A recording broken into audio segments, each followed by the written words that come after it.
মুর্শিদাবাদের বেলডাঙ্গায় পূর্ব ঘোষণা মতো বাবরি মসজিদের ভিত্তিপ্রস্তর স্থাপন করেছেন ভরতপুরের সাসপেন্ডেড তৃণমূল বিধায়ক হুমায়ুন কবির। এই মসজিদের নাম বাবরি মসজিদ রাখা নিয়েও আপত্তি উঠেছে।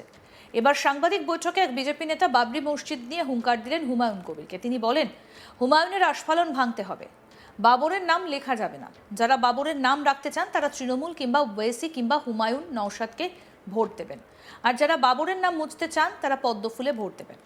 ওই বিজেপি নেতা আরও বলেন, আমরা 85 থেকে 65% নেমে গিয়েছি। একইভাবে বাংলাদেশে 1947 সালে পূর্ব পাকিস্তানে 33% হিন্দু ছিল। 1971 সালে বাংলাদেশ গঠন হলো, তখন হিন্দুদের শতকরা হার ছিল 33%, কিন্তু আজকে হিন্দুদের দূরবীন দিয়ে দেখতে হয়। হিন্দু জনসংখ্যা 7% নেমে গিয়েছে। গোটা বাংলাদেশ এখন মৌলবাদী জামাতিদের হাতে চলে গিয়েছে। এখন পশ্চিমবঙ্গ বাকি রয়েছে।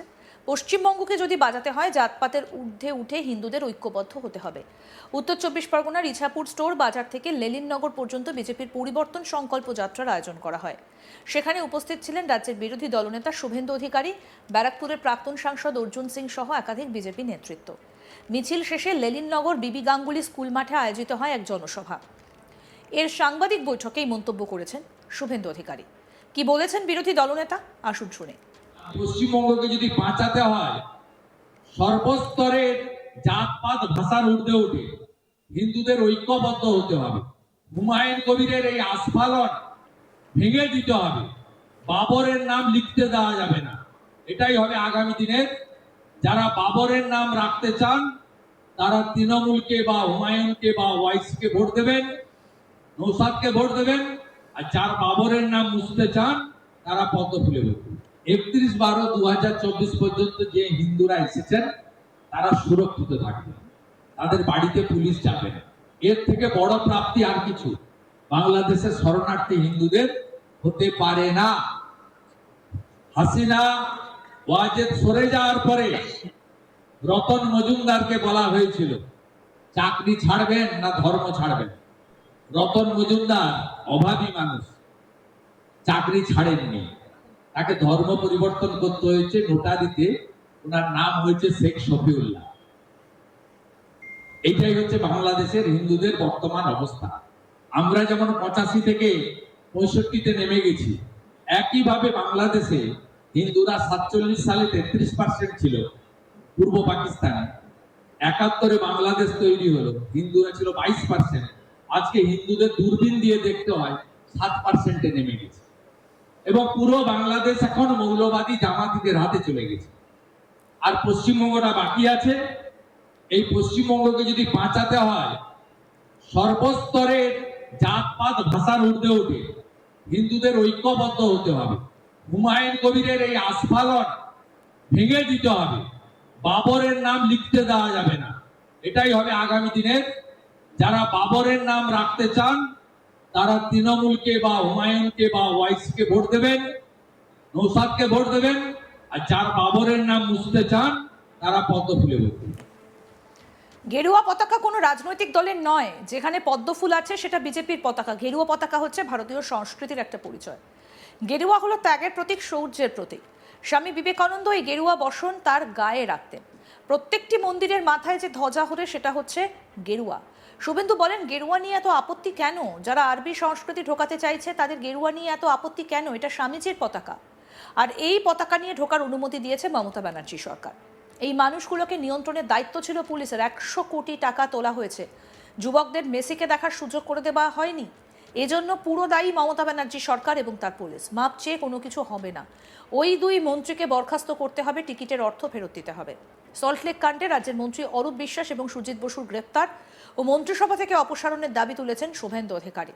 প্রত্যেক মানুষকে ঠিক তার টিকিটের অর্থ ফেরত দিতে হবে। মুম্বাইয়ে মেসির সফল অনুষ্ঠান নিয়েও শুভেন্দু অধিকারী কটাক্ষ করেছেন। বলছেন, ওখানে মমতা ব্যানার্জি নেই, অরূপ বিশ্বাস নেই, তাই এই অনুষ্ঠান সফল হয়েছে। ওখানে চোর নেই। খেলাধুলোর মাঠকে পবিত্র রাখার কাজটা ওরা জানে। ওখানকার পুলিশ তোলাবাজ নয়, ওখানকার পুলিশকে দিয়ে ভোট লুট হয় না। কি বলেছেন বিরোধী দলনেতা শুভেন্দু অধিকারী, আসুন শোনাই। গেরুয়া পতাকাটা কোনো পার্টির পতাকা নয়, শুনে রাখো। যেটাতে পদ্মফুল আছে, বিজেপি লেখা আছে, ওটা বিজেপির পতাকা। গেরুয়া পতাকাটা হচ্ছে ভারতীয় সংস্কৃতির একটা পরিচয়। ত্যাগের প্রতীক গেরুয়া, শৌর্যের প্রতীক গেরুয়া।